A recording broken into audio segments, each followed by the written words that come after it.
Academy. Good evening everyone, welcome to Harish academy. ముందుగా ఆస్పిరెంట్స్కి మరొక చిన్న వినపం అండి. ఎల్లుండి నుంచి ఇక మనం డిజిటల్ బోర్డు పైన క్లాసెస్ చెప్పుకుందాం. డెఫినెట్లీ ఇక ఈ పండగ సెషన్ కాబట్టి డెఫినెట్లీ మనకి ల్యాప్టాప్లో చెప్పాల్సి వస్తూ ఉంది. ఎల్లుండి నుంచి డిజిటల్ బోర్డు పైన కంటిన్యూ అవుతుందండి. ఇక డెఫినెట్లీ ఎల్లుండి నుంచి డిజిటల్ బోర్డు పైన కంటిన్యూ చేసిన తర్వాత ఏవైనా మైన్యూట్ ఇష్యూస్ ఉంటే కూడా తప్పకుండా అన్ని డీటెయిల్డ్గా ఏవైనా మిగిలిపోయినవి ఏమైనా ఉన్నా కూడా చిన్న చిన్న ఇష్యూస్ అన్నీ ఎల్లుండి నుంచి డీటెయిల్గా డిస్కస్ చేసుకుందాం. ఇక ఇవాళ కరెంట్ అఫైర్స్లో భాగంగా మనము ఈచ్ అండ్ ఎవరీ టాపిక్ను డీటెయిల్గా డిస్కస్ చేసుకుందామండి. ఇక జనవరి 15, 2026 కరెంట్ అఫైర్స్. ముందుగా అందరికీ సంక్రాంతి శుభాకాంక్షలు అండి, మన తెలుగు రాష్ట్రాల ప్రజలందరికీ. ఇక ఇవాళ మన ఫస్ట్ టాపిక్ వచ్చేసి ఇవాళ ఒక ఇంపార్టెంట్ కాన్ఫరెన్స్కి సంబంధించి మనం ఆల్రెడీ ప్రీవియస్ క్లాసెస్లో ఈ టాపిక్ని డీటెయిల్గా డిస్కస్ చేసుకున్నాం. ఈ టాపిక్ వచ్చేసి కామన్వెల్త్ స్పీకర్స్ కాన్ఫరెన్స్కి సంబంధించి, కామన్వెల్త్ స్పీకర్స్ మరియు ప్రిసైడింగ్ ఆఫీసర్స్కి సంబంధించిన ఒక కాన్ఫరెన్స్ సమావేశము ప్రైమ్ మినిస్టర్ నరేంద్ర మోడీ గారు ఇవాళ 28th conference of speakers and presiding officers of the కామన్వెల్త్ని ఇవాళ న్యూఢిల్లీలో లాంచ్ చేశారు. ఇక్కడ మనకి ఫస్ట్ కామన్వెల్త్ మనం అగైన్ ఇంకొకసారి తెలుసుకోవాలండి బ్యాక్గ్రౌండ్. కామన్వెల్త్ స్పీకర్స్ మరియు ప్రిసైడింగ్ ఆఫీసర్స్ అంటే అధ్యక్షత వహించే అధికారులు. మరి ఇక్కడ కామన్వెల్త్ ఏంటి, మనం ప్రీవియస్ క్లాస్లో డిస్కస్ చేసుకున్నాం. కామన్వెల్త్ అనేది ఇది ఒక బ్రిటిష్ ఎంపైర్ ఇనిషియేటివ్ అని చెప్పవచ్చు. బ్రిటిష్ ఎంపైర్ యొక్క చొరవ 1926లో బ్రిటిష్ కామన్వెల్త్ ఆఫ్ నేషన్స్గా ఇది ఏర్పాటైంది 1926లో. అయితే ఇది ఒక వాలంటరీ అసోసియేషన్ అంటే ఇందులో కామన్వెల్త్ అసోసియేషన్ కంట్రీస్ ఉంటాయన్నమాట. ఉదాహరణకు మనము ఎక్కువగా కామన్వెల్త్ గేమ్స్ గురించి వింటూ ఉంటాం, కామన్వెల్త్ గేమ్స్. మరి ఇక్కడ కామన్వెల్త్ అంటే ఏంటి, ఫస్ట్ మనం తెలుసుకోవాల్సింది ఒక వాలంటరీ అసోసియేషన్.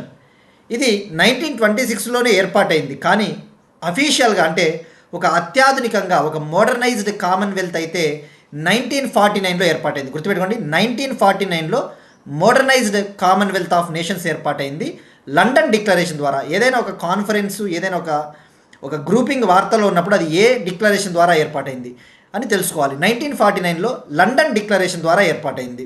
మరి ఇది ఏర్పాటైనప్పుడు ఫౌండింగ్ కంట్రీస్ అంటే వ్యవస్థాపక దేశాలు 8 కంట్రీసే ఉండేవి. గుర్తుపెట్టుకోండి, ఇండియా ఇందులో ఫౌండింగ్ మెంబర్. అంటే ఏంటి, భారతదేశం ఇందులో మొదటి నుంచి కూడా ఉంది. మరి ఇది ఏర్పాటైనప్పుడు 8 కంట్రీస్ ఉండేవి. ఇక ఇప్పుడు ప్రజెంట్ వచ్చేసి 56 కంట్రీస్ ఉన్నాయి. గుర్తుపెట్టుకోండి, కామన్వెల్త్లో 56 దేశాలు ఉన్నాయి. మరి ఇప్పుడు ఈ కామన్వెల్త్కి సంబంధించి జనరల్గా ఇటువంటి స్పీకర్ల సమావేశము, పార్లమెంటరీ కాన్ఫరెన్సు ఇలాంటివి జరుగుతూ ఉంటాయి. ముఖ్యంగా కామన్వెల్త్ అంటే గుర్తు రావాల్సినది చోగం సమ్మిట్. CHOGM. చోగం అంటే Commonwealth heads of government meeting. ఇది ఎవ్రీ 2 yearsకి ఒకసారి జరుగుతుంది, ప్రతి 2 ఏళ్ళకి ఒకసారి. ఏంటి చోగం సమ్మిట్ అంటే, ఇదంతా బ్యాక్గ్రౌండ్ అండి, ఒకసారి మనకి బ్యాక్గ్రౌండ్ ఐడియా ఉండాలి. CHOGM Commonwealth heads of government meeting అంటే ఈ కామన్వెల్త్ దేశ అధినేతల మీటింగ్ అనమాట. మరి ఇప్పుడు జరుగుతూ ఉన్నది స్పీకర్ల సమావేశము. ఎన్నవ సమావేశము, 28th కాన్ఫరెన్స్. మరి యాక్చువల్లీ ఇది నిన్ననే స్టార్ట్ అయిందండి. ఈ కామన్వెల్త్ స్పీకర్స్కి సంబంధించిన స్టాండింగ్ కమిటీ సమావేశం నిన్ననే మొదలైంది. బట్ ఇవాళ అఫీషియల్గా అధికారికంగా మోడీ గారు లాంచ్ చేశారు. గుర్తుపెట్టుకోండి, మోడీ గారు ఇవాళ 15th జనవరిన లాంచ్ చేశారు న్యూఢిల్లీలో. అలానే మోడీ గారు ఈ యొక్క కాన్ఫరెన్స్ని ఉద్దేశించి తన స్పీచ్ని ఇవ్వడం కూడా జరిగింది. మరి ఇక్కడ మనం ఫస్ట్ ఫోకస్ చేయాల్సింది, ఇండియా ఎప్పుడైనా ఇటువంటి కామన్వెల్త్ స్పీకర్స్ కాన్ఫరెన్స్ని గతంలో నిర్వహించిందా, కండక్ట్ చేసిందా, మరి ఇప్పుడు దీని యొక్క ముఖ్య లక్ష్యం ఏంటి, ఆబ్జెక్టివ్, అటువంటివి తెలుసుకోవాలి. ఫస్ట్ ఈ మీటింగ్ విషయానికి వస్తే, మోడీ గారు ఈ సమావేశాన్ని న్యూఢిల్లీలోని పార్లమెంట్ హౌస్ కాంప్లెక్స్ పరిధిలో ఉన్న సంవిధాన్ సదన్, గుర్తుపెట్టుకోండి, సంవిధాన్ సదన్ న్యూఢిల్లీలో ప్రారంభించారు. మరి ఇది అసలు ఎప్పుడు ప్రారంభమైందంటే, Commonwealth speakers and presiding officers conference అనేది 1969లోనే ఏర్పాటైంది. 1969లో కెనడాకు చెందిన స్పీకర్ ల్యూసియన్ లెమరాక్స్ దీన్ని ఏర్పాటు చేశారని చెప్పొచ్చు. గుర్తుపెట్టుకోండి, కామన్వెల్త్ అంటే మాత్రం 1949లో మోడర్నైజ్డ్ కామన్వెల్త్, అత్యాధునిక కామన్వెల్త్ ఏర్పాటైందన్న విషయం గుర్తుపెట్టుకోండి. కానీ బ్రిటిష్ కాలం నుంచే ఉంది, 1926 నుంచే ఉందన్న విషయం గుర్తుపెట్టుకోండి. మరి ఇక్కడ మనకి Commonwealth head quarters London, UK. Commonwealth head quarters ప్రధాన కార్యాలయము లండన్, యూకే. మరి ఇప్పుడు ఇదైతే 1969లో ఏర్పాటైంది. మరి దీనికి ఎవరు అధ్యక్షత వహిస్తారు చైర్పర్సన్గా అంటే లోక్సభ స్పీకర్ ఓం బిర్లా గారు. లోక్సభ స్పీకర్ ఓం బిర్లా గారు. మనకి పాలిటీలో ఆర్టికల్ 93 ఉంది కదా, పాలిటీలో ఆర్టికల్ 93 ఏం చెప్తుంది? లోక్సభ తన మెంబర్స్ నుండి స్పీకర్ని, డిప్యూటీ స్పీకర్ని ఎన్నుకుంటుంది. Lok Sabha selects speaker and deputy speaker among from its members. మరిక ఈ యొక్క కామన్వెల్త్ స్పీకర్స్ కాన్ఫరెన్స్ విషయానికి వస్తే ఇందులో 56 దేశాలు ఉన్నప్పటికీ కామన్వెల్త్లో అన్ని దేశాల నుంచి స్పీకర్స్ అటెండ్ కాలేదండి, గుర్తుపెట్టుకోండి. కేవలం 42 కామన్వెల్త్ కంట్రీస్ నుంచే 42 కామన్వెల్త్ దేశాల నుంచి 61 స్పీకర్స్ అటెండ్ అయ్యారు. అలానే 4 సెమీ అటానమస్ పార్లమెంట్స్, 4 స్వయం ప్రతిపత్తి కలిగిన పార్లమెంట్స్ నుంచి కూడా అటెండ్ అయ్యారు. సో గుర్తుపెట్టుకోండి. మరి ఆబ్జెక్టివ్ విషయానికి వస్తే ఏంటి? ఎప్పుడైనా ఇటువంటి ఫోరమ్స్, ఇటువంటి సమావేశాల ముఖ్య ఉద్దేశము ఈ యొక్క డెమోక్రటిక్ ఇన్స్టిట్యూషన్స్ని స్ట్రెంగ్తెన్ చేయాలి, ప్రజాస్వామ్య వ్యవస్థల్ని బలోపేతపరచాలి. అలానే పార్లమెంట్ ఫంక్షనింగ్లో, పార్లమెంట్ పనితీరులో కృత్రిమ మేధస్సును ఉపయోగించాలి, బాధ్యతాయుతంగా ఉపయోగించాలి. పార్లమెంట్ ఫంక్షనింగ్లో ఆర్టిఫిషియల్ ఇంటెలిజెన్స్ని మనము ఎఫిషియెంట్గా, సమర్థవంతంగా యూజ్ చేసుకోవాలి అని చెప్పేసి ఆ యొక్క ముఖ్య ఉద్దేశంతో దీన్ని నిర్వహిస్తూ ఉన్నారు. మరి ఈ కాన్ఫరెన్స్ జనవరి 14 నుంచి జనవరి 16 వరకు జరుగుతుందండి, గుర్తుపెట్టుకోండి. నిన్ననే స్టార్ట్ అయింది, జనవరి 14 నుంచి జనవరి 16 వరకు. మరి గతంలో ఇండియా 1971, 1986, 2010లో ఆల్రెడీ నిర్వహించింది. 1971, 1986, 2010లో ఆల్రెడీ నిర్వహించింది అన్న విషయం గుర్తుపెట్టుకోండి. అంటే మనం ఈ సమావేశాన్ని నిర్వహిస్తూ ఉన్నది మొదటిసారి కాదు. వాడి స్టేట్మెంట్లలో అడగవచ్చు ఈ కాన్ఫరెన్స్ని ఇండియా ఫస్ట్ టైం నిర్వహించింది అని. సో అప్పుడు మనం తప్పు పెట్టడానికి ఛాన్స్ ఉంటుంది. సో 1971, 1986, 2010లోనే మనము దీన్ని నిర్వహించాము. సో ఇది మనకి ఫస్ట్ టాపిక్ అండి. Next one, హెన్లీ passport index 2026. Again చిన్న టైపింగ్ మిస్టేక్ అండి. హెన్లీ పాస్పోర్ట్ ఇండెక్స్ 2026. ఇక్కడ హెన్లీ పాస్పోర్ట్ ఇండెక్స్ 2026. ఈ హెన్లీ పాస్పోర్ట్ ఇండెక్స్ 2026 అనేది మనకి డిఫరెంట్ కంట్రీస్లో, ప్రపంచవ్యాప్తంగా ఏ కంట్రీ పాస్పోర్ట్ పవర్ఫుల్గా ఉంది అంటే, ఇప్పుడు ఫర్ ఎగ్జాంపుల్ ఇండియన్ పాస్పోర్ట్ ఉందనుకుందాం. ఇండియన్ పాస్పోర్ట్ ఉన్న సిటిజన్స్ ఎవరైతే ఉన్నారో వాళ్ళు మన పాస్పోర్ట్తో ఎన్ని దేశాలకు వీసా లేకుండా వెళ్ళగలుగుతారు, ఎన్ని దేశాలకు వీసా అవసరం లేకుండానే ఎంటర్ అవుతారు అనే దానిపైన ఈ ర్యాంకింగ్ని ఇవ్వడం జరుగుతుంది. సో ఇక్కడ గుర్తుపెట్టుకోండి, హెన్లీ పాస్పోర్ట్ ఇండెక్స్ 2026 అండి. చిన్న టైపింగ్ మిస్టేక్ అగైన్. మరి ఇది ఒక యాన్యువల్ ఇండెక్స్, ప్రతి సంవత్సరం విడుదల చేసే ఒక ఇండెక్స్. ఈ ఇండెక్స్ని రిలీజ్ చేసేది హెన్లీ అండ్ పార్ట్నర్స్ సంస్థ. హెన్లీ అండ్ పార్ట్నర్స్ అనే ఒక గ్లోబల్ రెసిడెన్సీ అడ్వైజరీ కంపెనీ దీన్ని రిలీజ్ చేస్తుంది. International air transport association data ఆధారంగా దీన్ని రిలీజ్ చేయడం జరుగుతుంది. మరి ఇప్పుడు ఈ హెన్లీ పాస్పోర్ట్ ఇండెక్స్ 2026 ప్రకారం ఎప్పుడైనా ఒక ఇండెక్స్ వార్తలో ఉన్నప్పుడు ఇండియా ర్యాంక్ ఎంత ఉంది, టాప్ 3లో ఏ ఉన్నాయి, లాస్ట్ ఇయర్ ఇండియా ర్యాంకింగ్ ఎంత ఉంది, అటువంటి బేసిక్ డీటెయిల్స్ తెలుసుకోవాలా. 2025లో హెన్లీ పాస్పోర్ట్ ఇండెక్స్లో మనము 85th ప్లేస్లో ఉన్నాం, 85వ స్థానంలో. మరి ఇప్పుడు 2026 ఇండెక్స్లో 88th ప్లేస్లో, 80వ స్థానంలో ఉన్నాం. అంటే 5 స్థానాలు మనము మెరుగయ్యాము. 5 పొజిషన్స్ వీ ఇంప్రూవ్డ్. మరి మన పాస్పోర్ట్తో మనము 55 కంట్రీస్కి వీసా ఫ్రీ లేదా వీసా ఆన్ అరైవల్ సదుపాయం లభిస్తుంది. అంటే మన పాస్పోర్ట్ ఉందనుకో, మన ఇండియన్ సిటిజన్ మన పాస్పోర్ట్తో 55 దేశాలకు వీసా అవసరం లేకుండానే అక్కడ వెళ్ళి రావచ్చు అనమాట. సో అది గుర్తుపెట్టుకోండి, జస్ట్ 55 కంట్రీస్ అనే విషయం గుర్తుపెట్టుకోండి. మరి ఈ హెన్లీ పాస్పోర్ట్ ఇండెక్స్ 2026లో ఫస్ట్ ప్లేస్ వచ్చేసి సింగపూర్ పాస్పోర్ట్, సెకండ్ ప్లేస్లో జపాన్ పాస్పోర్ట్. ఇక్కడ సెకండ్ ప్లేస్లో ఒక జపానే కాదండి, సౌత్ కొరియా కూడా ఉంది. Singapore first place, Japan South Korea జాయింట్గా సెకండ్ ప్లేస్లో ఉన్నాయి. జపాన్ సౌత్ కొరియా సంయుక్తంగా 2వ స్థానంలో ఉన్నాయి.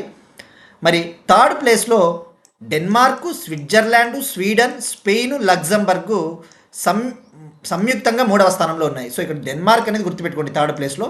Denmark, Switzerland, Sweden, Spain, Luxembourg third ప్లేస్లో ఉన్నాయి. మరి సింగపూర్ పాస్పోర్ట్ ఎవరికైతే ఉంటుందో వాళ్ళు 192 కంట్రీస్కి వీసా లేకుండానే ఎంటర్ కావచ్చు, వీసా లేకుండానే వెళ్ళి రావచ్చు అన్న విషయం గుర్తుపెట్టుకోండి. అదే ఇండియా అయితే 55 కంట్రీస్ అన్న విషయం గుర్తుపెట్టుకోండి. మరి ఇక ఈ హెన్లీ పాస్పోర్ట్ ఇండెక్స్ 199 పాస్పోర్ట్స్ని ప్రాతిపదికన తీసుకుంటుంది. ఈ హెన్లీ పాస్పోర్ట్ ఇండెక్స్ 227 డెస్టినేషన్స్లలో 199 పాస్పోర్ట్స్ని కన్సిడర్ చేస్తుంది. అంటే 227 దేశాలకు సంబంధించిన 199 పాస్పోర్ట్లని ఇది పరిగణలోకి తీసుకుంటుంది. సో ఇది మనకి Henley passport index 2026. Next one, Kamala hydro power project Arunachal Pradesh. Government of ఇండియాలోని public investment board PIB public investment board Arunachal ప్రదేశ్లో 1720 మెగావాట్ సామర్థ్యం కలిగిన కమలా హైడ్రో పవర్ ప్రాజెక్టుకి అప్రూవల్ ఇచ్చింది. 1720 మెగావాట్ల సామర్థ్యం కలిగిన కమలా హైడ్రో పవర్ ప్రాజెక్టుకి ఆమోదం ఇచ్చింది. ఇక్కడ అరుణాచల్ ప్రదేశ్ మనం డిస్కస్ చేసుకున్నామండి. Arunachal Pradesh hydro power potential ఎక్కువ, ఈ హైడ్రో ఎనర్జీ ఈ యొక్క జల విద్యుత్ సామర్థ్యం ఎక్కువ. సో ఈ జల విద్యుత్తుని బాగా సమర్థవంతంగా ఉపయోగించుకోవాలని చెప్పేసి అరుణాచల్ ప్రదేశ్ 2025 నుంచి 2035ని 2025 నుంచి 2035ని డికేడ్ ఆఫ్ హైడ్రో పవర్గా ప్రకటించింది. అంటే ఈ దశాబ్దం అంతా 2025 నుంచి 2035 ఈ 10 ఏళ్ళు కూడా మేము ఈ జల విద్యుత్కి మేము ఇంపార్టెన్స్ ఇస్తూ ఉన్నాం, హైడ్రో ఎనర్జీకి మేము ఎక్కువగా ప్రాముఖ్యత ఇస్తున్నామని చెప్పేసి ప్రకటించింది. సో ఈ కాంటెక్స్లో మనకి ఈ హైడ్రో పవర్ ప్రాజెక్టు ఏ రివర్ పైన ఉంది, ఇందులో ఎవరి వాటా ఎంత ఉందో అటువంటివి తెలుసుకోవాలి. ఇది ఒక లార్జ్ హైడ్రో ప్రాజెక్ట్. దీన్ని గతంలో Subansiri middle hydro electric project అనేవాళ్ళు. Subansiri middle hydro electric project. ఇక్కడ కమలా నది అనేది సుబాన్సిరి నదికి ఉపనది. కమలా రివరు సుబాన్సిరి రివర్కి ట్రిబ్యూటరీ. మరి ఇది ఏ బేసిన్ పైన ఉందంటే బ్రహ్మపుత్ర బేసిన్ పైన. మనకి అరుణాచల్ ప్రదేశ్ అంటే గుర్తురావాల్సింది బ్రహ్మపుత్ర నది. బ్రహ్మపుత్ర బేసిన్ పైన నిర్మిస్తూ ఉన్న ఒక హైడ్రో ప్రాజెక్టు. ఇది మెయిన్గా కమలా రివర్ పైన దీన్ని నిర్మిస్తూ ఉన్నారు. దీని టోటల్ ప్రాజెక్ట్ కాస్ట్ వచ్చేసి 26,070 crore, 26,070 కోట్లు దీనికి ఖర్చు అవుతుందని చెప్పేసి కూడా అంచనా వేస్తూ ఉన్నారు. ఇందులో national hydro electric power corporation 74% share ఉంది. National hydro electric power corporation వాటా వచ్చేసి 74%, అరుణాచల్ ప్రదేశ్ గవర్నమెంట్ వాటా వచ్చేసి 26%. ఇది కమలా హైడ్రో పవర్ ప్రాజెక్ట్కి సంబంధించిన information. Next one, Telangana current అఫైర్స్కి సంబంధించి డావోస్లో next generation life sciences policy 2026 నుంచి 2030ని ఆవిష్కరించనున్న తెలంగాణ చీఫ్ మినిస్టర్ రేవంత్ రెడ్డి గారు ఈ జనవరి 19th నుంచి జనవరి 23rd వరకు ప్రపంచ ఆర్థిక సదస్సు 2026 మీటింగ్కి వెళ్తూ ఉన్నారు. వరల్డ్ ఎకనామిక్ ఫోరం 2026లో పాల్గొనడం కోసం వెళ్తూ ఉన్నారు డావోస్కి. ఎక్కడ? స్విట్జర్లాండ్. మరి ఇక్కడ మనకి ఎగ్జామ్ పాయింట్ ఆఫ్ వ్యూ తెలుసుకోవాల్సింది world Economic forum. Economy point of వ్యూలో వరల్డ్ ఎకనామిక్ ఫోరం గురించి తెలుసుకోవాలి. ఇప్పుడు తెలంగాణ స్టేట్ కరెంట్ అఫైర్స్లో భాగంగా next generation life sciences policy ఏంటో తెలుసుకోవాలి. ఫస్ట్ మనం ఈ పాలసీ గురించి డిస్కస్ చేసుకుందామండి. మనకి ఇంకా ఈ పాలసీని కంప్లీట్గా రిలీజ్ చేయలేదు కాబట్టి ఈ పాలసీ హైలైట్స్ తెలుసుకుందాం. తెలంగాణ గవర్నమెంట్లో present life sciences economy value $80 billion ఉంది. 2024 నాటికి తెలంగాణలో life sciences economy value $80 billion. అంటే ఏంటి? లైఫ్ సైన్సెస్ అంటే ఏంటి? ఈ ఫార్మా రంగము, ఈ ఫార్మాస్యూటికల్ రంగము. ఇండియా ప్రపంచంలోనే అత్యధికంగా వ్యాక్సిన్లను ఉత్పత్తి చేస్తూ ఉన్న దేశం India. World's largest vaccine producer country India. ప్రపంచంలో అత్యధికంగా వ్యాక్సిన్లను ఉత్పత్తి చేస్తూ ఉన్న దేశం ఇండియా. మరి అందులో తెలంగాణ టాప్ అండి. తెలంగాణ క్యాపిటల్ హైదరాబాద్ ఏదైతే ఉందో, హైదరాబాద్ని vaccine capital of the world అని పిలుస్తారు. Vaccine capital of the world. దానికి కారణం డాక్టర్ రెడ్డీస్ ల్యాబొరేటరీ. ఇటీవల డిస్కస్ చేసుకున్నాం. Doctor Reddy's laboratory hepatitis E వైరస్కి హెవాక్సిన్ అనే ఒక వ్యాక్సిన్ని కూడా రిలీజ్ చేశారని చెప్పేసి కూడా తెలుసుకున్నాం. సో ఈ కాంటెక్స్ట్లో లైఫ్ సైన్సెస్ ఎకానమీ అంటే లైఫ్ సైన్సెస్ అంటే ఏం లేదు, బయోలాజికల్ సెక్టారు, ఫార్మాస్యూటికల్ సెక్టార్లో వచ్చే ఆదాయము. మరి తెలంగాణ ప్రజెంట్ 2024 నాటికి తెలంగాణ లైఫ్ సైన్సెస్ ఎకానమీ సుమారుగా $80 billion, అప్రాక్సిమేట్లీ $80 billion ఉంది. మరి ఒక టార్గెట్ పెట్టుకునేది తెలంగాణ 2030 కల్లా life sciences economy, life sciences ఆర్థిక వ్యవస్థని $250 billion తీసుకురావాలి, $250 billion రీచ్ చేయాలి అని చెప్పేసి కూడా టార్గెట్ పెట్టుకోవడం జరిగింది. మరి ఇప్పుడు ఆ నెక్స్ట్ జనరేషన్ లైఫ్ సైన్సెస్ పాలసీని రిలీజ్ చేసిన తర్వాత అందులో ఉన్న ప్రతి పాయింట్ మనం డిస్కస్ చేసుకుందామండి. ఇక మనకి ప్రజెంట్ వరల్డ్ ఎకనామిక్ ఫోరం విషయానికి వస్తే దీని హెడ్ క్వార్టర్స్ ఎక్కడ, అటువంటి బేసిక్ డీటెయిల్స్ తెలుసుకోవాలి. వరల్డ్ ఎకనామిక్ ఫోరం 1971లో ఏర్పాటైందండి. 1971లో దీని అసలు పేరు వచ్చేసి యూరోపియన్ మేనేజ్మెంట్ ఫోరం. ఇది ఏర్పాటైనప్పుడు దీని original name European management forum. ఇది మొన్న డిఎస్సి 2025లో అడిగాడండి. మనం ప్రీవియస్ ఇయర్ కరెంట్ అఫైర్స్ క్వశ్చన్స్లో భాగంగా చూపించాం. డిఎస్సిలో డైరెక్ట్గా అడిగాడు మొన్న. వరల్డ్ ఎకనామిక్ ఫోరంకి అంతకుముందున్న పేరేంటి అన్నాడు. సో అట్లా మనకి ఇంపార్టెంట్. 1971లో వరల్డ్ ఎకనామిక్ ఫోరం ప్రపంచ ఆర్థిక సదస్సు ఏర్పాటైంది. గతంలో దీని పేరు యూరోపియన్ మేనేజ్మెంట్ ఫోరం. 1987లో దీన్ని వరల్డ్ ఎకనామిక్ ఫోరంగా నేమ్ చేంజ్ చేయడం జరిగింది. దీని హెడ్ క్వార్టర్స్ స్విట్జర్లాండ్లోని జెనీవాలో ఉన్న కొలోగ్ని అయినా జెనీవా అన్న ఒకటే అండి, ఆ విషయం గుర్తుపెట్టుకోండి. మరి దీన్ని ఏర్పాటు చేసినది జర్మనీకి చెందిన ఎకనామిస్ట్ క్లాస్ షవాబ్. జర్మనీ ఆర్థికవేత్త క్లాస్ షవాబ్ దీన్ని ఏర్పాటు చేశారు. మరి దీని ముఖ్య ఉద్దేశం ఏంటంటే, ఈ ప్రపంచ ఆర్థిక సదస్సు వరల్డ్ ఎకనామిక్ ఫోరం మీటింగ్స్కి వెళ్ళినప్పుడు వివిధ రాష్ట్రాల చీఫ్ మినిస్టర్లు ఏం చేస్తారంటే, అక్కడ ప్రైవేట్ సెక్టార్తో ఇన్వెస్ట్మెంట్లు కుదుర్చుకుంటారు, అక్కడ ప్రైవేట్ సెక్టార్తో పెట్టుబడులు కుదుర్చుకుంటూ ఉంటారు. మనం చూస్తూ ఉంటాం కదా వార్తల్లో, ఆంధ్రప్రదేశ్ చీఫ్ మినిస్టర్ అయినా తెలంగాణ చీఫ్ మినిస్టర్ అయినా వెళ్ళినప్పుడు అక్కడ వివిధ రకాల సంస్థలు, అదానీ సంస్థ, ఇటువంటి సంస్థలతో ఫారిన్ కంట్రీస్కి చెందిన ప్రైవేట్ కంపెనీలతో పెట్టుబడులు ఒప్పందాలు కుదుర్చుకుంటుంటారు. సో గుర్తుపెట్టుకోండి, ఇక్కడ పబ్లిక్ ప్రైవేట్ కోఆపరేషన్ అనేది సాధ్యమవుతుంది ఈ వరల్డ్ ఎకనామిక్ ఫోరం సమావేశాల్లో. సో ఇది వరల్డ్ ఎకనామిక్ ఫోరంకి సంబంధించిన ఇన్ఫర్మేషన్ అండి. నెక్స్ట్ వన్, అగైన్ ఎకానమీకి సంబంధించి ఒక ఇంపార్టెంట్ టాపిక్, ఎగుమతి సంసిద్ధత సూచిక 2024. NITI Aayog export preparedness index 2024ని రిలీజ్ చేసింది. ఇక్కడ ఎగుమతి సంసిద్ధత సూచిక అంటే డిఫరెంట్ స్టేట్స్, డిఫరెంట్ యూటీస్, ఇండియాలోని వివిధ రాష్ట్రాలు, వివిధ కేంద్రపాలిత ప్రాంతాలలో ఎక్స్పోర్ట్ పొటెన్షియల్ ఎలా ఉంది, ఎగుమతుల సామర్థ్యం ఎలా ఉంది, అసలు ఈ రాష్ట్రాలు ఎగుమతులు చేయడంలో ఎంత మేరకు సఫలీకృతం అవుతూ ఉన్నాయి, ఈ ఎక్స్పోర్ట్స్ని ఇంక్రీజ్ చేయడంలో ఈ స్టేట్స్ సక్సెస్ ఎలా ఉంది అని చెప్పేసి ఎవాల్యుయేట్ చేయడం కోసం, వాటిని పరిశీలించడం కోసం నీతి ఆయోగ్ ఒక రిపోర్ట్ను విడుదల చేస్తుంది. ఆ రిపోర్టే, ఆ సూచికనే ఎగుమతి సంసిద్ధత సూచిక, ఎక్స్పోర్ట్ ప్రిపేర్డ్నెస్ ఇండెక్స్ 2024. మరి ఫస్ట్ ఎడిషన్ వచ్చేసి ఆగస్ట్ 2020లో రిలీజ్ చేసింది నీతి ఆయోగ్. ఇప్పుడు 4వ ఎడిషన్, ఇప్పుడు రిలీజ్ చేసింది 4వ ఎడిషన్. గుర్తుపెట్టుకోండి, ఇయర్ గుర్తుపెట్టుకోండి 2024. అంటే దాని అర్థం ఏంది, మనకి 2023-24లో మన యొక్క ఎగుమతులు ఎలా ఉన్నాయో ఈ రిపోర్ట్ తెలుపుతుంది. ఎక్స్పోర్ట్ ప్రిపేర్డ్నెస్ ఇండెక్స్ 2024 అంటే 2023-24 ఫినాన్షియల్ ఇయర్లో మన యొక్క ఎగుమతుల విలువ ఎంత ఉందో మనం తెలుసుకోవాలి, ఏ స్టేట్ టాప్లో ఉందో తెలుసుకోవాలి, ఈ ఇండెక్స్లో ఎన్ని కాంపోనెంట్స్, ఎన్ని పిల్లర్స్, ఎన్ని ప్రామాణికాలను తీసుకున్నారో అటువంటి బేసిక్ డీటెయిల్స్ తెలుసుకోవాలి. ఫస్ట్ ఈ యొక్క ఎక్స్పోర్ట్ ప్రిపేర్డ్నెస్ ఇండెక్స్ 2024 విషయానికి వస్తే, మన యొక్క టోటల్ ఎక్స్పోర్ట్స్, భారతదేశం యొక్క మొత్తం ఎగుమతులు 2023-24లో 65 lakh crore చేరుకున్నాయి. గుర్తుపెట్టుకోండి, గూడ్స్ అండ్ సర్వీసెస్, మొత్తం వస్తువులు మరియు సేవల ఎగుమతుల విలువ ఎంత, 65 లక్షల కోట్లు.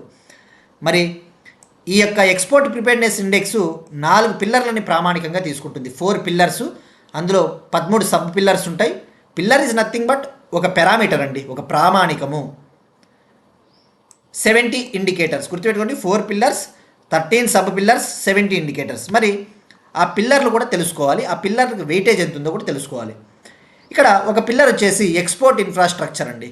ఎక్స్పోర్ట్ ఇన్ఫ్రాస్ట్రక్చర్ అంటే ఎగుమతులు ప్రోత్సహించాలి అంటే మౌలిక వసతులు ఎలా ఉన్నాయి అంటే ఏంటి, లాజిస్టిక్స్ అంటే పోర్టు సదుపాయాలు ఎలా ఉన్నాయి, రోడ్డు సదుపాయాలు ఎలా ఉన్నాయి, కనెక్టివిటీ ఎలా ఉంది, అది ఎక్స్పోర్ట్ ఇన్ఫ్రాస్ట్రక్చర్. గుర్తుపెట్టుకోండి, దాని వెయిటేజ్ 20%, దాని యొక్క వాటా ఎంత, 20%.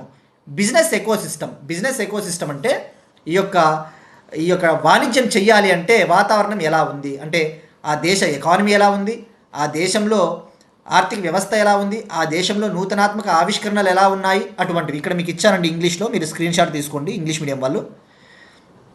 ఇక మరి ఈ బిజినెస్ ఎకోసిస్టమ్కి వెయిటేజ్ వచ్చేసి 40%, ఎంత, 40%. మరొక పిల్లర్ వచ్చేసి పాలసీ అండ్ గవర్నెన్స్కి 20% వాటా ఇచ్చారు, 20% వెయిటేజ్. పాలసీ అండ్ గవర్నెన్స్ అంటే ఏంటి, ఆ దేశంలో, ఆ రాష్ట్రంలో పాలసీలు ఎలా ఉన్నాయి, ఎలాంటి వ్యవస్థలు ఉన్నాయి అన్న అర్థం వస్తుంది. ఇక ఫైనల్గా 4వ పిల్లర్ వచ్చేసి ఎక్స్పోర్ట్ పర్ఫార్మెన్స్ అంటే ఏంటి, ఆ రాష్ట్రంలో ఎగుమతుల ఎలా ఉన్నాయి, ఆ పర్ఫార్మెన్స్ ఎలా ఉంది, ఆ పనితీరు ఎలా ఉంది అన్నది వస్తుంది. సో ఈ 4 పిల్లర్లు గుర్తుపెట్టుకోండి. ఇక మరి ఏ స్టేట్స్ టాప్ ఉన్నాయో తెలుసుకునే ముందు, ఈ ఇండెక్స్ ఇండియాలోని స్టేట్స్, యూటీస్ని 3 కేటగిరీలుగా క్లాసిఫై చేస్తుంది, 3 కేటగిరీలుగా విభజిస్తుంది. లీడర్స్, ఛాలెంజర్స్, యాస్పైరర్స్ అని చెప్పేసి. లీడర్స్, ఛాలెంజర్స్, యాస్పైరర్స్ అంటే ఇంకా ఆశావహ రాష్ట్రాలు, అంటే ఎదగాలని చూస్తూ ఉన్నాయి. మరి గుర్తుపెట్టుకోండి, ఈ క్లాసిఫికేషన్ మనకి స్టేట్మెంట్లలో అడుగుతాడు. మరి ఈ ఇండెక్స్ని తయారు చేయడానికి డేటాని ఎక్కడి నుంచి తయారు చేస్తారు, ఎక్కడి నుంచి తీసుకుంటారంటే సెంట్రల్ మినిస్ట్రీలు, స్టేట్ గవర్నమెంట్స్, పబ్లిక్ ఇన్స్టిట్యూషన్స్ నుంచి డేటాని, అధికారిక డేటాని తీసుకోవడం జరుగుతుంది. మరి టాప్ వచ్చేసి మహారాష్ట్ర ఉందండి, గుర్తుపెట్టుకోండి. మహారాష్ట్ర 68.01 స్కోర్తో టాప్లో ఉంది. మనకి స్కోర్ అవసరం లేదండి, మహారాష్ట్ర టాప్లో ఉంది. ఈ పెద్ద రాష్ట్రాలలో Maharashtra top, Tamil Nadu, Gujarat, Uttar Pradesh, Andhra Pradesh. Maharashtra first place, Tamil Nadu second, Gujarat third, Uttar Pradesh fourth, Andhra Pradesh fifth ప్లేస్లో ఉందండి. మరి పెద్ద రాష్ట్రాలలో తెలంగాణ 8th ప్లేస్లో ఉంది. ఆంధ్ర, మన తెలుగు రాష్ట్రాలు గుర్తుపెట్టుకోండి, ఆంధ్ర 5th, తెలంగాణ 8th. మరి స్మాల్ స్టేట్స్ విషయానికి వస్తే చిన్న చిన్న రాష్ట్రాలలో మంచి పర్ఫార్మెన్స్, మంచి పనితీరు కనబరిచినది ఉత్తరాఖండ్, గుర్తుపెట్టుకోండి ఉత్తరాఖండ్. సో ఓవరాల్గా ఇక్కడ గుర్తుపెట్టుకోవాల్సింది టాప్ వచ్చేసి మహారాష్ట్ర, మన తెలుగు రాష్ట్రాలు అయితే ఆంధ్ర 5th, తెలంగాణ 8th అన్న విషయం గుర్తుపెట్టుకుంటే సరిపోతుంది. ఇక మనం కొన్ని టార్గెట్స్ కూడా పెట్టుకున్నాం. 2047 కల్లా గ్లోబల్ మ్యానుఫ్యాక్చరింగ్ జీడిపిలో భారతదేశ మ్యానుఫ్యాక్చరింగ్ సెక్టారు వాటా 10%కి తీసుకురావాలి. 2047 కల్లా అంతర్జాతీయ తయారీ జీడిపిలో భారతదేశ తయారీ రంగం వాటా 10% ఉండాలి అని చెప్పేసి టార్గెట్గా కూడా పెట్టుకున్నాం. అలానే 2047 కల్లా అంతర్జాతీయ వస్తువుల ఎగుమతులలో మన వాటా 10% ఉండాలని చెప్పేసి టార్గెట్గా కూడా పెట్టుకున్నాం. నెక్స్ట్ వన్ అగైన్ ఎకానమీకి సంబంధించి వరల్డ్ బ్యాంక్ 2025-26లో భారత్ జీడిపి గ్రోత్ రేట్ ఎంత ఉంటుందని చెప్పేసి తన ఎస్టిమేట్స్, అంచనాలను ప్రకటించింది. 2025-26 ఫినాన్షియల్ ఇయర్లో భారతదేశ జీడిపి గ్రోత్ రేటు 7.2% నమోదు కావచ్చని చెప్పేసి వరల్డ్ బ్యాంక్ చెప్పింది. మరి last year world bank actually 6.3% అని చెప్పింది, ఇప్పుడు ఒక 0.9% పెంచింది. గుర్తుపెట్టుకోండి 2025-26లో భారత్ జీడిపి గ్రోత్ రేటు 7.2%. మరి దీనికి రీజన్స్ డొమెస్టిక్ డిమాండ్ పెరుగుతూ ఉంది, దేశీయ గిరాకీ పెరుగుతూ ఉంది, పన్ను సంస్కరణలు, జిఎస్టీ రీఫార్మ్స్. ఇక మరి ఇంకా వరల్డ్ బ్యాంక్ ఏమని చెప్పిందంటే 2026-27 ఫినాన్షియల్ ఇయర్లో మన జీడిపి రేటు 6.5% ఉండవచ్చు అని చెప్పింది. ఇక మరి మరొకటి Deloitte India Bharat GDP rate 2025-26లో 7.5 నుంచి 7.8% ఉండొచ్చు అని చెప్పేసి చెప్పింది. ఇక మరొకటి consultancy group Grant Thornton consultancy సంస్థ, గ్రాంట్ థోర్న్టన్ అనే సంస్థ 2025-26లో భారత్ జీడిపి 7.3% నుంచి 7.5% ఉంటుందని చెప్పేసి అంచనా వేసింది. సో ఇక్కడ మెయిన్గా గుర్తుపెట్టుకోండి వరల్డ్ బ్యాంక్ ఎంత చెప్పింది. వరల్డ్ బ్యాంక్ అయితే 7.2%. మరి ఇటీవల గవర్నమెంట్ ఆఫ్ ఇండియా ఏమని చెప్పింది, 7.4% ఉండొచ్చు, నమోదు కావచ్చు అని చెప్పేసి చెప్పింది. అదే ఆర్బీఐ అయితే 2025-26 ఆర్థిక సంవత్సరానికి 7.3% నమోదు కావచ్చు అని చెప్పేసి చెప్పింది. సో ఇది మనకి జీడిపికి సంబంధించిన అంచనాలు. నెక్స్ట్ వన్ మస్కట్కు చేరుకున్న ఐఎన్ఎస్వి కౌండిన్య మనం డిస్కస్ చేసుకున్నాం కదండి ప్రీవియస్ క్లాసెస్లో. Indian naval sailing vessel INSV, Indian naval sailing vessel Kaundinya. INSV Kaundinya అనేది ఒక స్టిచ్డ్ షిప్, అంటే దీన్ని కంప్లీట్గా చెక్కలతో తయారు చేశారు. ఇందులో మెటల్స్ యూస్ చేయలేదు, మేకులు కూడా యూస్ చేయలేదు. గుర్తుపెట్టుకోండి కంప్లీట్లీ స్టిచ్డ్ షిప్ అంటే ఏంటి, అంత చెక్కలతో తయారు చేశారు. మరి అది దీనికి ఇంజన్ కూడా ఉండదు. గుర్తుపెట్టుకోండి ఇది మామూలు షిప్స్కున్నట్టు దీనికి ఇంజన్ ఉండదు, తెరచాపల సహాయంతో దీన్ని నడుపుతారు. మరి డిసెంబర్ 29న గుజరాత్లోని పోర్బందర్ నుంచి తన మొదటి అంతర్జాతీయ ప్రయాణాన్ని స్టార్ట్ చేసింది. డిసెంబర్ 29న గుజరాత్లోని పోర్బందర్ నుంచి తన ఫస్ట్ ఇంటర్నేషనల్ టూర్ని స్టార్ట్ చేసింది. నిన్న జనవరి 14కి ఒమన్ కంట్రీలోని మస్కట్కు చేరుకునింది. సో గుర్తుపెట్టుకోండి 17 days పాటు ఇది ట్రావెల్ చేసింది. ఎక్కడి నుంచి ఎక్కడికంటే గుజరాత్లోని పోర్బందర్ నుంచి ఒమన్ మస్కట్. మరి దీనికి ఏమైనా ప్రత్యేకత ఉందంటే టంకాయ్ మెథడ్ను ఉపయోగించి దీన్ని తయారు చేశారు. టంకాయ్ మెథడ్ ఈజ్ నథింగ్ బట్ ఈ చెక్కలతో తయారు చేస్తారండి. అలానే కొబ్బరి పీచుతో తయారు చేసిన తాళ్లతో దీన్ని తయారు చేశారు. అలానే ఈ సముద్ర ఉప్పు నీటి ఏదైతే ఉందో ఈ సెలైన్ వాటర్ నుంచి రక్షణ కోసము ఈ షిప్కి ఒక న్యాచురల్ జిగురు పూతను కూడా అంటించడం జరిగింది. సహజ సిద్ధ జిగురు పూతను కూడా వేశారు. మరి ఈ టంకాయ్ మెథడ్ని గుర్తుపెట్టుకోండి. Tankai method is nothing but traditional ship building technique. ఈ సాంప్రదాయబద్ధమైన నౌకల్ని తయారు చేయడానికి ఉపయోగించే టెక్నిక్ టంకాయ్ మెథడ్, చెక్కలతో తయారు చేస్తారు. మరి ఇక్కడ కౌండిన్య అంటే మనకి ఇతను భారతదేశ సముద్ర నావికుడు. ఒకప్పుడు గతంలో ప్రాచీన కాలంలో భారతదేశం నుంచి సౌత్ ఈస్ట్ ఏషియాకి ఇట్లా షిప్ల ద్వారా వెళ్ళేవాడు కౌండిన్య. మరి దీనికి ఈ ఐఎన్ఎస్వి కౌండిన్యాకి స్ఫూర్తి ఏంటి అంటే మహారాష్ట్రలోని అజంతా గుహలలో 5th సెంచరీకి సంబంధించి 5వ శతాబ్దానికి చెందిన పెయింటింగ్లో ఒక షిప్ ఉంటుంది. ఆ షిప్ నుంచే ప్రేరణ పొంది దీన్ని తయారు చేయడం జరిగింది. మరి ఎవరు తయారు చేశారంటే దీన్ని మూడు సంస్థలు అంటే ఇది ట్రైపార్టైట్ అగ్రిమెంట్ ద్వారా దీన్ని తయారు చేయడం జరిగింది. మినిస్ట్రీ ఆఫ్ కల్చర్ సాంస్కృతిక మంత్రిత్వ శాఖ, మినిస్ట్రీ ఆఫ్ పోర్ట్స్ షిప్పింగు జలమార్గాల మంత్రిత్వ శాఖ మరియు గోవాకు చెందిన ఒక షిప్ బిల్డింగ్ కంపెనీ కలిసి దీన్ని తయారు చేశారు. గుర్తుపెట్టుకోండి, గోవాకు చెందిన షిప్ బిల్డింగ్ కంపెనీ అంటే మళ్ళీ గోవా షిప్ యార్డ్ లిమిటెడ్ అనుకుంటారు, అది కాదండి. గోవాకు చెందిన ఒక ప్రైవేట్ షిప్ బిల్డింగ్ కంపెనీతో కలిసి దీన్ని నిర్మించడం జరిగింది, కన్స్ట్రక్ట్ చేయడం జరిగింది. Next one, operation Pawan. నిన్న defence minister Rajnath Singh garu veterans day సందర్భంగా, ఆర్మీ వెటరన్స్ డే, మాజీ సైనికుల దినోత్సవం సందర్భంగా సైనికులతో ఆయన సైనికులతో మాట్లాడుతూ ఆపరేషన్ పవన్ సైనికుల త్యాగాలను గౌరవించాలి, ఆపరేషన్ పవన్లో పాల్గొన్న ఈ యొక్క ఆర్మీ పర్సన్స్ ఎవరైతే ఉంటారో వాళ్ళ యొక్క సాక్రిఫైజెస్ని మనము రికగ్నైజ్ చేయాలి, గుర్తించాలి, గౌరవించాలి అని చెప్పేసి ఆయన ఈ వ్యాఖ్యలు చేశారు. మనకి ఇక్కడ ఈ కాంటెక్స్లో ఫస్ట్ ఆపరేషన్ పవన్ అంటే ఏంటి, ఆర్మీ వెటరన్స్ డే, మాజీ సైనికుల దినోత్సవాన్ని ఎప్పుడు సెలబ్రేట్ చేసుకుంటాం, ఎందుకు సెలబ్రేట్ చేసుకుంటామో తెలుసుకోవాలి. ఫస్ట్ January 14th మనము ఎవ్రీ ఇయర్ మాజీ సైనికుల దినోత్సవం అంటే ఆర్మీ వెటరన్స్ డే, ఎవరైతే ఆర్మీ నుంచి రిటైర్ అయి ఉంటారో వాళ్ళ గుర్తుగా మనం సెలబ్రేట్ చేసుకుంటాం. మరి ఇది ఫస్ట్ టైం ఎప్పుడు సెలబ్రేట్ చేసుకున్నామంటే 2017లో ఫస్ట్ టైం సెలబ్రేట్ చేసుకున్నాం. 2017 January 14th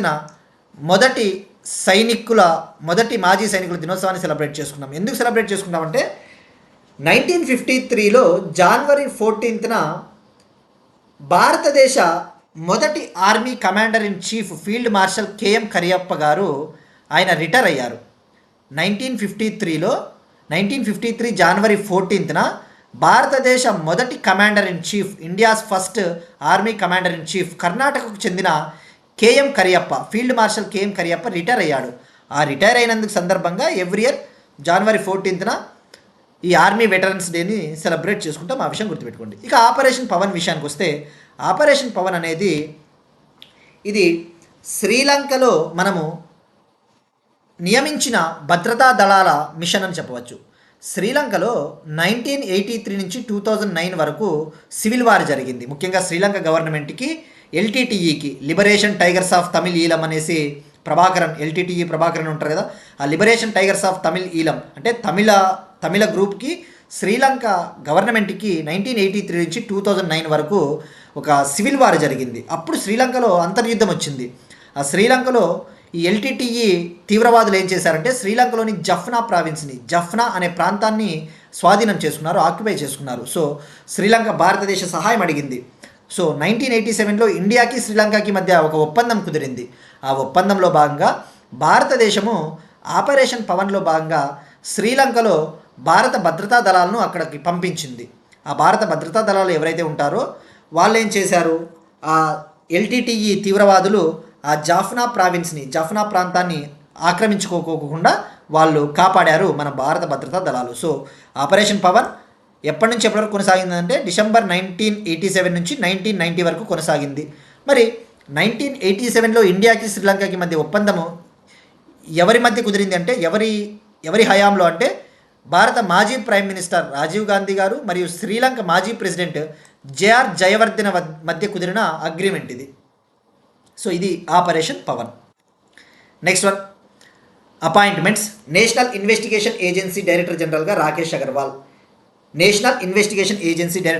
రాకేష్ అగర్వాల్ని గవర్నమెంట్ ఆఫ్ ఇండియా నియమించింది. ఇక్కడ నేషనల్ ఇన్వెస్టిగేషన్ ఏజెన్సీ అంటే మనం ప్రీవియస్ క్లాస్లో కూడా డిస్కస్ చేసుకున్నాం. టెర్రరిజానికి సంబంధించి ఈ యొక్క తీవ్రవాదానికి సంబంధించిన కేసుల్ని విచారించే సంస్థ ఎన్ఐఏ. ఇప్పుడు ఈ ఎన్ఐఏకి డైరెక్టర్ జనరల్గా సీనియర్ ఐపీఎస్ ఆఫీసర్ రాకేష్ అగర్వాల్ని నియమించడం జరిగింది. ఫస్ట్ మనం ఎన్ఐఏ విషయానికి వస్తే, ఎన్ఐఏ అనేది ఎన్ఐఏ యాక్ట్ 2008 కింద ఏర్పాటైంది. ఎన్ఐఏ యాక్ట్ 2008 అధికారికంగా 2009 నుంచి ఇది అమల్లోకి వచ్చింది. ఎన్ఐఏ 2009లో అమల్లోకి వచ్చింది. మరి ఇది ఏ మంత్రిత్వ శాఖ కింద ఉంటుందంటే హోం మంత్రిత్వ శాఖ, మినిస్ట్రీ ఆఫ్ హోమ్ అఫైర్స్. మరి ఇక అలానే ఇండో టిబెటన్ బార్డర్ పోలీస్ ఫోర్స్కి, బార్డర్ సెక్యూరిటీ ఫోర్స్కి కూడా కొత్త డైరెక్టర్ జనరల్స్ని గవర్నమెంట్ ఆఫ్ ఇండియా నియమించింది. ఇక్కడ Indo Tibetan border police force అంటే ఇండియా టిబెట్ ప్రాంతం ఏదైతే ఉందో చైనాలో భాగమైన టిబెట్ ప్రాంతము, ఆ ఇండియాకి టిబెట్కి మధ్య బార్డర్ ఉంటుంది కదా, అక్కడ మన భద్రతా దళాలు వీళ్ళు గస్తీ కొనసాగిస్తూ ఉంటారు, సర్వైలెన్స్. సో ఐటీబీపీకి ఇప్పుడు డైరెక్టర్ జనరల్గా senior IPS officer Shatrujeet Singh కపూర్ని నియమించింది. ఈయన 1990 బ్యాచ్కి చెందిన ఐపీఎస్ ఆఫీసర్. ఇక మరి శత్రుజీత్ సింగ్ కపూర్ గారు ఐటీబీపీకి డైరెక్టర్ జనరల్గా అక్టోబర్ 31, 2026 వరకు ఉంటారు. అంటే ఈ ఇయర్ అక్టోబర్ 31 వరకు డైరెక్టర్ జనరల్గా ఉంటారు. ఇక అలానే బీఎస్ఎఫ్కి కొత్త చీఫ్గా, బార్డర్ సెక్యూరిటీ ఫోర్స్కి కొత్త చీఫ్గా ఐపీఎస్ ప్రవీణ్ కుమార్ గారిని నియమించింది. ఈ ఐపీఎస్ ప్రవీణ్ కుమార్ గారు మొన్నటి వరకు ఐటీబీపీకి డైరెక్టర్ జనరల్గా ఉన్నారు, ఇప్పుడు బీఎస్ఎఫ్కి చీఫ్గా నియమించారు. మరి ప్రవీణ్ కుమార్ గారు కూడా ఐపీఎస్ ఆఫీసర్, 1993 బ్యాచ్. ఈయన 2030 సెప్టెంబర్ 30 వరకు ఈ యొక్క డైరెక్టర్ జనరల్గా ఉంటారు. సెప్టెంబర్ 30, 2030 వరకు ఈ పదవిలో ఉంటారు. మరి ఇక ఈ ఐటీబీపీ విషయానికి వస్తే ఐటీబీపీ 24 అక్టోబర్ 1962 ఏర్పాటైంది. 1962 సంవత్సరం 24 అక్టోబర్న ఏర్పాటైంది. ఇది కూడా హోంమంత్రిత్వ శాఖ కింద ఉంటుంది. ఇదొక సెంట్రల్ ఆర్మ్డ్ పోలీస్ ఫోర్స్. మనం డిస్కస్ చేసుకున్నాం కదా, సెంట్రల్ ఆర్మ్డ్ పోలీస్ ఫోర్సెస్లో 7 ఉంటాయి, 7 టైప్స్ ఆఫ్ సెక్యూరిటీ ఏజెన్సీస్ ఉంటాయని చెప్పేసి, అందులో ఇదొకటి. మరి మనం ఇటీవలనే 64వ raising day of ITBP celebrate చేసుకున్నాం. ఈ ఐటీబీపీ 64వ వ్యవస్థాపక దినోత్సవము మనము 2025 24 అక్టోబర్న సెలబ్రేట్ చేసుకున్నాం. 2025 24 అక్టోబర్. ఇక బార్డర్ సెక్యూరిటీ ఫోర్స్ విషయానికి వస్తే బార్డర్ సెక్యూరిటీ ఫోర్సు 1965లో ఏర్పాటైంది. 1965 డిసెంబర్ 1. ఇది India Pakistan, India Bangladesh border ఏరియాస్లో భద్రతా దళాలు ఎప్పుడు కూడా సర్వైలెన్స్, ఈ యొక్క సెక్యూరిటీ ఆపరేషన్స్ నిర్వహిస్తూ ఉంటారు. ఇది కూడా హోంమంత్రిత్వ శాఖ కింద ఉండే ఒక సెక్యూరిటీ సంస్థ. Next one, Indian army day. ఇవాళ భారత ఆర్మీ దినోత్సవం. ఇండియన్ ఆర్మీ డేని మనం ఎవ్రీ ఇయర్ 15th జనవరిన సెలబ్రేట్ చేసుకుంటాం, 15 జనవరి. దానికి రీజను 15th జనవరి ఎందుకు సెలబ్రేట్ చేసుకుంటామంటే 1949 15th జనవరిన కర్ణాటకకు చెందిన field marshal KM Cariappa Indian ఆర్మీకి ఫస్ట్ కమాండర్ ఇన్ చీఫ్గా నియమించబడ్డారు. అందుకు గాను ప్రతి సంవత్సరం మనం ఇండియన్ ఆర్మీ డేని సెలబ్రేట్ చేసుకుంటాం. సో మొదటి ఇండియన్ ఆర్మీ డే ఎప్పుడు అంటే 1949 వస్తుంది. ఇప్పుడు 2026 జనవరి 15 వచ్చేసి 78వ Indian army day, 78th army day అన్న విషయం గుర్తుపెట్టుకోండి. సో అంటే 1949లో ఫీల్డ్ మార్షల్ కేఎం కరియప్ప గారు British officer general sir FRR Bucher నుంచి ఆయన ఈ కమాండర్ బాధ్యతలు స్వీకరించారు. ఈయన కమాండర్ రెస్పాన్సిబిలిటీని స్వీకరించాడు. అంటే ఏంటి, 1949లో ఇక మన మిలిటరీ లీడర్షిప్ అనేది మన చేతుల్లోకి వచ్చింది. సో గుర్తుపెట్టుకోండి, 15th జనవరి ఇండియన్ ఆర్మీ డే. ఎందుకంటే భారతదేశపు మొదటి ఆర్మీ కమాండర్ ఇన్ చీఫ్గా కేఎం కరియప్ప గారు బాధ్యతలు స్వీకరించిన రోజు ఇది. ఎప్పుడు 1949. ఇక ఇవాళ క్వశ్చన్ అండి, నేషనల్ రోడ్ సేఫ్టీ వీక్ 2026 మనం డిస్కస్ చేసుకున్నాం. ఎన్నవ తారీఖు నుంచి ఎన్నవ తారీఖు వరకు ఇది ట్రై చేయండి. ఇక నిన్నటి క్వశ్చన్కి ఆన్సర్స్ వచ్చేసి వరల్డ్ హిందీ డే. మనం ఎవ్రీ ఇయర్ ప్రపంచ హిందీ దినోత్సవాన్ని జనవరి 10th సెలబ్రేట్ చేసుకుంటాం. ప్రవాసీ భారతీయ దివాస్ అంటే ఎవ్రీ ఇయర్ జనవరి 9th సెలబ్రేట్ చేసుకుంటాం. ఇవి వాటి కరెంట్ అఫైర్స్. మనం ఒకసారి క్విక్గా రీక్యాప్ చూద్దాం. 28th conference of speakers and presiding officers of the Commonwealth, New Delhi. Henley passport index 2026. Kamala hydro power project, Arunachal Pradesh. Next generation life sciences policy 2026-30, Telangana. Export preparedness index 2024, NITI Aayog. 2025-26లో భారత్ వృద్ధి 7.2%, World Bank. INSV Kaundinya, operation Pawan. National investigation agency director జనరల్గా Rakesh Agarwal. Indian army day 15th జనవరి. That's it. These are today's current affairs. We'll meet you again tomorrow and thank you everyone.